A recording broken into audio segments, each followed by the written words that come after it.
సమయం దొరికినప్పుడల్లా చంద్రబాబుని ఇంప్రెస్ చేయాలి అని భావించేటువంటి టీడీపీ ఎమ్మెల్సీ బుద్ధా వెంకన్న మరొకసారి అదే ప్రయత్నం చేశారనుకోవచ్చు.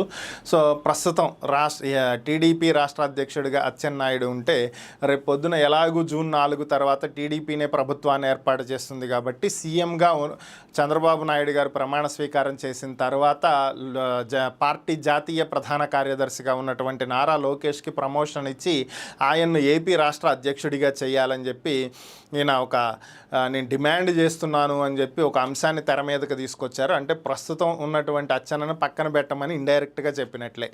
సో పార్టీ కోసం ఆయన సుదీర్ఘ పాదయాత్ర చేసి ఎంతో కష్టపడ్డారని లోకేష్ గారు, అలాగే ఆయన కష్టపడిన దానికి గుర్తింపునివ్వాలని, బీసీ ఎస్సీ ఎస్టీ మైనారిటీ వర్గాలకు సముచిత స్థానం కల్పించాలి, లేదంటే వారు పార్టీకి దూరం అవుతారనేటువంటి ఆలోచనలో చంద్రబాబు గారు ఎప్పుడూ ఉంటారని, కాబట్టి అలాంటి ఆలోచనలు పక్కన పెట్టాలని, వీళ్ళందరూ ఎప్పుడూ కూడా పార్టీతోనే ఉంటారని, పదవులు ఇచ్చినా ఇవ్వకపోయినా వారు అర్థం చేసుకోగలరని చెప్పి బుద్ధా వెంకన్న గారు ఒక కొత్త భాష్యాన్ని తీసుకురావటం జరిగింది. మరి ఓవరాల్గా అచ్చెన్నను ఏం చేయాలి అంటే, అచ్చెన్నకు కూడా ప్రమోషన్ ఇచ్చి రేపు పార్టీ అధికారంలోకి వచ్చిన తర్వాత ఆయనకు కూడా ఒక మంచి మంత్రి పదవి ఇవ్వాలని కూడా ఈయన సిఫార్సు చేయటం జరిగింది.